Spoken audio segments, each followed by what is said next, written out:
जितने भी migrant displaced employees हैं वो सारे इस समय आरसी ऑफिस में मौजूद हैं और 84 दिन इन सबको हो चुके हैं यहाँ पर बैठे बैठे, लेकिन डिमांड जो इनकी है वो अभी तक सुनी नहीं गई है। कारण क्या है कि 3 महीने का समय जो है वो बीत चुका है, लेकिन फिर भी ये लोग इस तपती धूप में इसी टेंट के नीचे यहाँ पर आरसी ऑफिस में बैठे हैं और इनकी बात सुनने के लिए यहाँ कोई भी बड़ा अफसर मौजूद नहीं है। सबसे पहले इनसे बात करेंगे। क्या नाम है आपका? निहारिका हन्नू। मुझे बताएं मैम कि इतना वक्त हो चुका है, 3 महीने हो चुके हैं, क्या कारण समझते हैं कि अभी तक आपकी जो डिमांड है वो नहीं सुनी जा रही है? देखिए, हम सरकार से गोहर लगाते हैं, प्रार्थना करते हैं कि मेहरबानी करके हमारे बारे में सोचिए, हमारी ज़िंदगी के बारे में सोचिए। उन्होंने हमें बोला वहाँ जॉब करने के लिए, हमने ईमानदारी से बिल्कुल ऑनेस्टली जितना हम हार्डवर्क करते हैं ना कश्मीरी पंडित कम्युनिटी एजुकेशन के फील्ड में या किसी और के फील्ड में, तो हम पूरी जी जान से करते हैं, मगर उनको हमारा काम चाहिए। हमारी ज़िंदगी तो इम्पोर्टेंट है ना, हमारी फैमिली है, हमारे बच्चे हैं, हमारे बगैर अगर हमें कुछ हो गया क्या मिलेगा क्या हमारे फैमिली को? बाद में कंपनसेशन और कुछ नहीं, मगर उस कंपनसेशन से एक इंसान थोड़ी ना बनेगा दोबारा। तो एक माँ के लिए, जैसे वो राहुल जी का केस हुआ था, तो क्या हुआ फिर उनके साथ? वो तो चले गए बेचारे, उनके पास गाड़ी भी थी, उनके पास नौकरी भी मिली, उनको सब कुछ मिला, मगर वो खुद ही नहीं है। क्या फ़ायदा इसी जॉब का? हमें अपनी ज़िंदगी चाहिए, वहाँ पे हालात ठीक हो जाए, हम वहाँ जॉब करेंगे, हम अच्छी तरह जॉब करेंगे ऑनेस्टली, वैसे ही जैसे पहले करते आए थे। 10 साल हो गए हमने कभी चलाया नहीं। आपको कितना समय हो गया वहाँ? हम 2010 के वहाँ एम्प्लॉइज है, 12 साल हो गए हमको वहाँ पे। मगर आज जब जान पे बनाई है, जब स्कूलों में जाते हैं, मैं एजुकेशन के फील्ड में हूँ, हम अच्छी तरह पढ़ाते हैं क्लास में, अचानक से कोई आ जाता है, उस समय हमारे पास कोई हथियार नहीं है, कुछ नहीं है हमारे पास, हमारी फैमिली यहाँ है, हम वहाँ अकेले रहते हैं। वो बताइए हम किस कंडीशन में वहाँ रहते हैं। वहाँ पर आपको अकोमोडेशन दी गई है? नहीं, अकोमोडेशन है, शेयरिंग बेसिस पे है। एक किचन में 6 सिलेंडर है। नहीं, मतलब सरकार की तरफ से अकोमोडेशन है, मगर वो शेयरिंग है ना बेटा, हम अपनी फैमिली के साथ नहीं रह सकते हैं वहाँ पे। हमारी फैमिली यहाँ पे है, तो अगर हम वहाँ फैमिली को ले जाएंगे तो वहाँ तो ऑलरेडी एक कमरे में 3 हम कैंडिडेट्स है। अच्छा, एक कमरे में हम 3 कैंडिडेट्स है, तो एक किचन में वैसे ही एक ब्लॉक जैसा है, तो उसमें 3 6 और 2 4 2 6 कैंडिडेट्स रहते हैं और 6 सिलेंडर वहाँ किचन में है। अब हमें ना एकोमोडेशन चाहिए, ना हमें प्रमोशन चाहिए, हमें सिर्फ जीने का हक चाहिए बस, और कुछ नहीं मुझे चाहती। अगर हमारी सरकार हमारे बारे में सोचेगी नहीं तो इससे अच्छा क्या है? हमें मारो, यहीं पे मारो, हम उठेंगे नहीं, आरसी ऑफिस से उठेंगे नहीं। मुझे बताएं, यहाँ पे नोडल ऑफिसर जो हैं उनसे बातचीत हुई आपको? तो वो सुनते तो है नहीं ना हमारी, हम चिल्लाएंगे वो क्या करेंगे? वो सरकार का अपना काम है, वो समय मौजूद है, वो देखेंगे। हमने सुना वो बाहर गए हैं, उनको कोई इमरजेंसी काम था, हमने सोचा वो बाहर गए हैं, मगर जब तक सरकार पूरी तरीके से हमारे बारे में नहीं सोचेगी, पूरी तरीके से कि नहीं ये भी ज़िंदगी इनकी जाने इम्पोर्टेंट है, तब तक हम यहाँ से नहीं उठेंगे। कम से कम मैं नहीं उठूँगी, जब तक मैं मर भी जाऊँगी इधर ही मरूँगी, मगर अगर यहाँ पे 70 डिग्री टेम्परेचर हो जाए ना, मगर मैं नहीं जाऊँगी कश्मीर। मुझे बताएं कि जितने समय से आप यहाँ पर बैठे हुए हैं, इतने वक्त में यानी 84 दिनों में क्या कभी नोडल ऑफिसर आपके पास आया आपकी बात सुनने के लिए? नहीं, अक्षय लावरू सर आए थे, मगर अब वही ना, जब तक हमें कंक्लूजन नहीं मिलेगा तो आने से तो कुछ नहीं ना होगा, कंक्लूजन मिलना चाहिए हमको। आज 84th डे है, राइट फ्रॉम बिगनिंग हमारी एक ही डिमांड है, हमारी कोई प्रमोशन नहीं चाहिए, हमें कोई कुछ एकोमोडेशन नहीं चाहिए, हमें सिर्फ जीने का हक दीजिए बस। अब ये हमें देंगे, प्रमोशन देंगे, भाई आप बनाओ कुछ, तो रहना तो उधर ही है ना, हम जाएंगे वहाँ पे, हमारी जन्मभूमि वहाँ पे, मैं पैदा वहीं हुई हूँ, मगर जब तक वहाँ हालात ठीक नहीं हो जाएंगे हम कैसे जाएंगे? बताइए, आप खुद बताइए।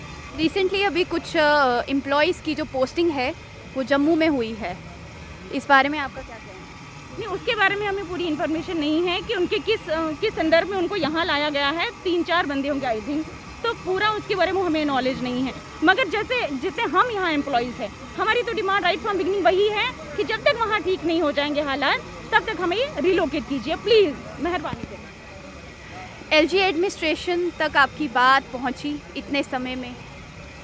सबसे पहले मैं ये बताना चाहता हूँ कि आज मैंने अपनी बहन को जब सुना तो मेरे मन में ये विचार आया कि जो हमारा जीवन है, हम जो रह रहे हैं, हम रह नहीं रहे हैं, हम सह रहे हैं। ये शशि शेखर तोशकानी जी का जो है मुझे याद आया, उन्होंने किसी प्रोग्राम में कहा था कि किन हालात में जिए हैं हम, आप होते हमारी जगह तो खुदकुशी कर लेते।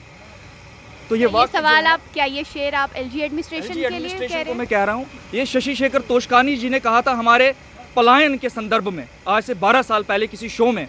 तो आज मेरे मन में वो विचार आया कि किन हालात में जिए हैं हम, आप होते हमारी जगह तो खुदकुशी कर लेते। तो मेरा पहले दिन से ही यही विचार है कि हमारे जो एम्प्लॉइज़ है, जो हिंदू समाज वहाँ पे काम कर रहा है, कि किन हालातों में वहाँ वो काम कर रहा है।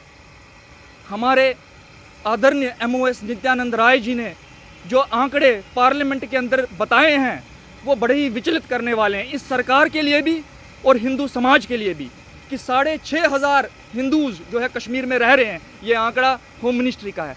उन 6,500 हिंदुओं के अंदर 21 हिंदुओं को 1.5 साल में मारा गया है। This means 2 Hindus per day. ये आंकड़ा जो है बहुत विचलित करने वाला है और ये आंकड़ा, इस आंकड़े पे जो है सरकार को विचार करना चाहिए। मैं सरकार को ये बताना चाहता हूँ कि ये 21 हिंदुओं की जो लाशें हैं उनकी फैमिलीज ने ढोई है, मगर ये सरकार भी ढो रही है। ये जो फिगर्स है, ये स्टैटिस्टिक्स जो है, ये पोस्टेरिटी में, हिस्ट्री में जाएंगे। क्या आपको लगता है कि जो हालात हैं, जिस तरीके से आप ये आंकड़ा बता रहे हैं और आप ये कह रहे हैं कि सरकार को भी ये सब बातें मालूम है, अगर मालूम है तो क्या सरकार इस बारे में सोच रही है कि नहीं? वही हम यही बात कह रहे हैं कि सरकार के पास आंकड़े हैं, फिगर्स है, सरकार को पता है कि वहाँ हालात क्या है। तो सरकार से हम बार बार यही गुहार लगा रहे हैं, आप इन हालातों को देखिए। आप इन एम्प्लॉइज़ के अंदर जो फेयर है, क्या वो जेन्युइन नहीं है? क्या कश्मीर के अंदर हालात ख़राब नहीं है? आज मैं सरकार के सामने बड़ी प्रैक्टिकल तरीके से बात रखना चाहता हूँ। हमारे जो कश्मीरी पंडित एम्प्लॉइज़ वहाँ काम कर रहे हैं, चाहे वो पैकेज या नॉन पैकेज के अंदर, उसमें से मोर देन 3,000 एम्प्लॉइज़ जो है वो किराए के कमरों में रहते हैं। क्या इन हालातों में वो बाहर रह सकते हैं? अगर वो नहीं रह सकते तो उनका इंतज़ाम के लिए क्या है? सरकार के पास कोई ब्लूप्रिंट है, कोई खाका है? तो आप बताइए ना हमें। हम सरकार की ही बात कर रहे हैं, हम सरकार के हित में बात कर रहे हैं कि जो हालात वहाँ बने हैं, अगर एक भी किलिंग और होती है तो ये सरकार के हित में नहीं जाएगा। जो आजकल की मौजूदा सरकार है, हमारी बीजेपी की सरकार है, हम उनकी बात कर रहे हैं। हमने उस सरकार को सरकार में आने के लिए 32 साल संघर्ष किया। कश्मीरी पंडित कम्युनिटी ने एक नैरेटिव खड़ा किया पूरे देश के अंदर। भारतीय जनता पार्टी, जो भारतीय जनता पार्टी है वो हमारी सेवियर है। मुझे अभी भी याद है, मैं एक छोटा बच्चा था जब वाजपेयी जी की सरकार आई 2000 में, तो हमने पूरे कैंप में, हम मुठी कैंप में रहते थे, हमने मिठाइयाँ बांटी। तो कश्मीरी पंडित जो समाज है उनके अंदर एक भावना है, उनके अंदर ये सेंटिमेंट है कि अगर उनका कोई संरक्षण करेगा, उनका कोई वेलफेयर करेगा, वो यही सरकार करेगी। और वही होप लेकर हम आज भी यहाँ डटे हुए हैं। 84 दिन हो चुके हैं, मैंने जैसे कहा, हम रह नहीं रहे हैं, हम सह रहे हैं। और इस सरकार की मौजूदगी में ये बड़ा ही दुर्भाग्य की बात है। क्या उस सरकार तक आप अपनी बात लेकर गए? उस सरकार तक हम अपनी बात पहुंचा रहे हैं आपके माध्यम से, बड़े ही विनम्र भाव से। मैंने परसों भी एक शो में कहा कि जो MOS साहब ने फिगर्स दिए, ये बड़ी ही विचलित करने वाले फिगर्स हैं। 21 हिंदुओं की जाने गई है 18 महीनों के मेरा अंदर। सवाल आपसे ये था, क्या आप भारतीय जनता पार्टी के लीडरों के पास गए अपनी बात लेकर? भारतीय जनता पार्टी के लीडरों के पास हम गए, हमारे जो कम्युनिटी लीडर्स हैं, हमने वहाँ भी बात रखी। हमने मीटिंग्स ऑर्गेनाइज की पेरेंट्स के साथ, जहाँ कम्युनिटी लीडर्स भी आए, और बीजेपी के जो हमारे माइनॉरिटी सेल के लीडर्स हैं, हमने वहाँ भी अपनी बात रखी।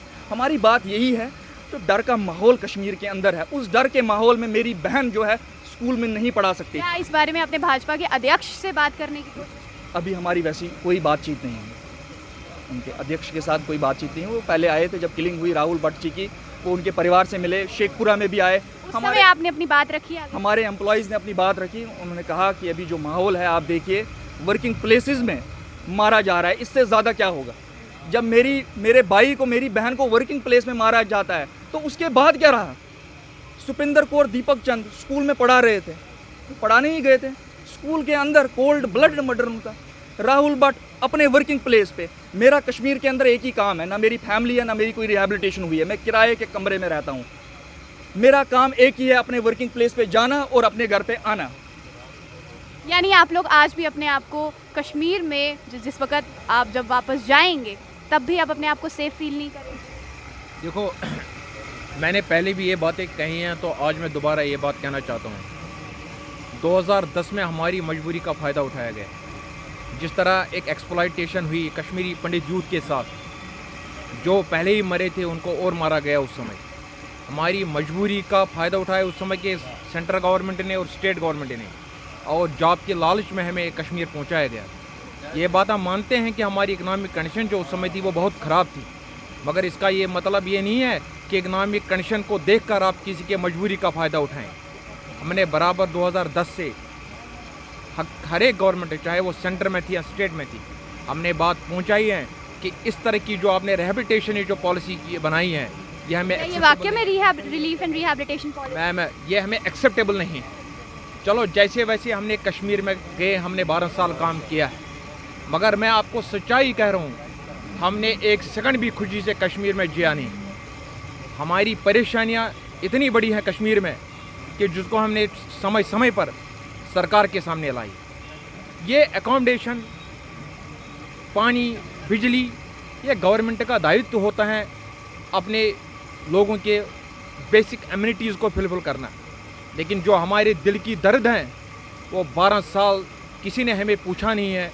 कश्मीर में आप आए हैं, क्या आप एडजस्टमेंट कश्मीर में 12 साल से हुई? क्या आपको सोशल एक्सेप्टेंस है? क्या आपको वो एनवायरनमेंट फील करता है यहाँ जो आपको 90 से पहले फील करता था? इसका हमें काफ़ी दुख है। यानी कश्मीर की सोसाइटी आज भी कश्मीरी पंडित कम्युनिटी को एक्सेप्ट नहीं करती, ऐसा कह रहे हैं आप? मेरे ये बात कहने का मतलब है, कश्मीर हो सकता है हर एक के लिए अच्छा, हालात वहाँ अच्छे हो सकते हैं, लेकिन एज अ कश्मीरी पंडित मैं ग्राउंड ज़ीरो पर काम करता हूँ 12 साल से। मेरे लिए अभी भी वातावरण अनुकूल नहीं है। मुझे आज भी वही लग रहा है 90 का वातावरण मेरे लिए, क्योंकि मैं जिस तरह मैं यहाँ बात कर सकता हूँ जम्मू में, हर कोई एम्प्लॉय हम इस तरह बात कश्मीर में नहीं कर सकते। मैंने कहा कि जिस जिस्म के अंग पहले ही कटे हैं, आहिस्ता आहिस्ता आपने उस जिस्म के अंगों को काटा है।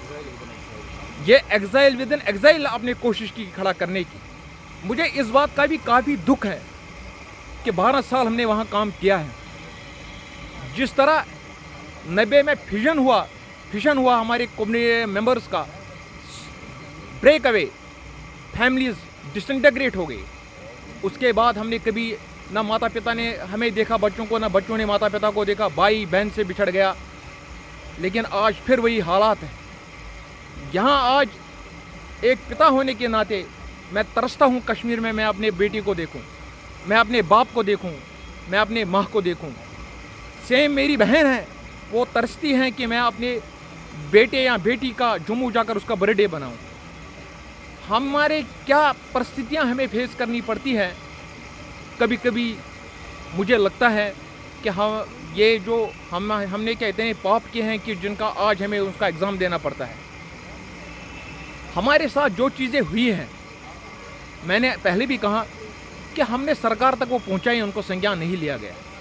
हमने इन सब चीज़ों को सहा। यहाँ मैं एक और बात कहूँगा, ये किसने हक दे दिया कपल को डिसइंटीग्रेट करने का? क्या सरकार को ये पता नहीं था? आपने एक फैमिली में एक मेंबर को जॉब दे दिया। यहाँ पर इस बात को मैं दुरुस्त करना चाहता हूँ। आपने 6000 कश्मीरी पंडितों को नौकरियाँ नहीं दी। आप कह रहे हैं 5500, खुद आप कह रहे हो पार्लियामेंट में हमने 5500 माइग्रेंट्स को नौकरी लगाया, उसमें 1500 के करीब निकाले। आपने सिर्फ 4000 कश्मीरी पंडितों को नौकरी लगाया। 4000 कश्मीरी पंडितों पर क्या 4 लाख, 5 लाख या 6 लाख कम्युनिटी की रिहैबिलिटेशन नहीं होती है? रिहैबिलिटेशन तब होती है जब पूरी कम्युनिटी उसका पार्ट बने। मुझे लगता है यहाँ सरकार को भगवान से डरना चाहिए, क्योंकि जो हमारे साथ हुआ है 90 में और 90 के बाद शायद वो वर्ल्ड में किसी कम्युनिटी के साथ नहीं हुआ। अंत में आपसे यही सवाल करना चाहूँगी कि 3 महीने हो चुके हैं यहीं पर बैठे बैठे आपको आरसी ऑफिस, रिलीफ कमिश्नर के दफ्तर में बैठे, ना नोडल ऑफिसर आपसे आकर बातचीत कर रहे हैं, एडमिनिस्ट्रेशन की तरफ से भी आपको कोई जवाब नहीं आ रहा है। तो अब आपका अगला स्टेप क्या रहेगा? क्या उम्मीद करते हैं अब आप आगे? देखो, हम नॉन वायलेंट लोग, हम वायलेंस पर नहीं रखते हैं यकीन, हम वर्ड्स पर यकीन रखते हैं। शायद इसी कारण से हम आज तक शक्तियाँ उठा रहे हैं। हम अपने देश में रहते हैं, भारत हमारा देश है। हम पत्थर चलाने वालों में नहीं हैं, हम सड़कें और पुल जलाने वालों में नहीं हैं, हम मेन रोड्स को बंद करने वाले नहीं हैं। हमारी सरकार है, हमें कल भी उपेक्षा है, आज भी हम बार बार अपील कर रहे हैं। हम आज भी अपील करेंगे, कल भी अपील कर रहे हैं, और हमें पूरा भरोसा। आपको लगता है जिस तरीके से आप लगातार अपना धरना कर रहे हैं नॉन वायलेंट तरीके से, सरकार को मतलब सरकार आपको सीरियसली ले रही है इस तरीके? मुझे लगता है सरकार को सीरियसली लेना चाहिए, क्यों नहीं लेगी। हम तो अगर हम बात रखते हैं नॉन वायलेंट तरीके से, तो मुझे लगता है, मुझे भरोसा है कि आने वाले समय में हमारे प्रधानमंत्री साहब, होम मिनिस्टर साहब और यहाँ एसजी एडमिनिस्ट्रेशन हमारा संज्ञान लेगी। क्यों, मैं इसलिए कह रहा हूँ कि ग्राउंड जीरो पर मैं काम करता हूँ।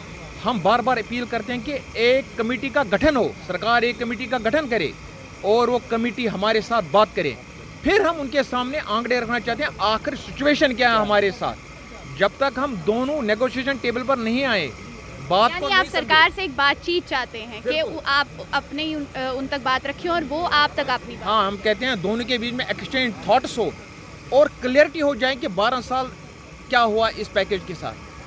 क्वार्टर जल्दी बनाना, बाकी चीज़ें, ये इसके साथ नहीं है। ये और कुछ सिस्टम है, ये और कुछ सिस्टम है जिस सिस्टम पर काम करने की ज़रूरत है। लेकिन यहाँ मेरी 1 पॉइंट डिमांड है, जब तक पूरी कम्युनिटी का रोड मैप नहीं बनेगा, इस कश्मीरी पंडित यूथ को 4000 को आपको immediately relief and rehabilitation commissioner office में अटैच करना पड़ेगा और उसके बाद बातचीत का सिलसिला जो है वो शुरू हो जाएगा। तो आपने सुन लिया कि कश्मीरी पंडित एम्प्लॉयज़ चाहते हैं तो सिर्फ रीलोकेशन, और डिमांड यही कर रहे हैं कि ना उन्हें कोई प्रमोशन चाहिए, ना उन्हें कोई अकोमोडेशन चाहिए। सब चीज़ें बर्दाश्त करने के लिए ये सारे एम्प्लॉयज़ तैयार हैं। चाहिए तो सिर्फ सिक्योरिटी, चाहिए तो सिर्फ सेफ्टी, ताकि ये बिना किसी डर, बिना किसी खौफ के घाटी में जाके अपनी जो सर्विसेज है वो दे पाए।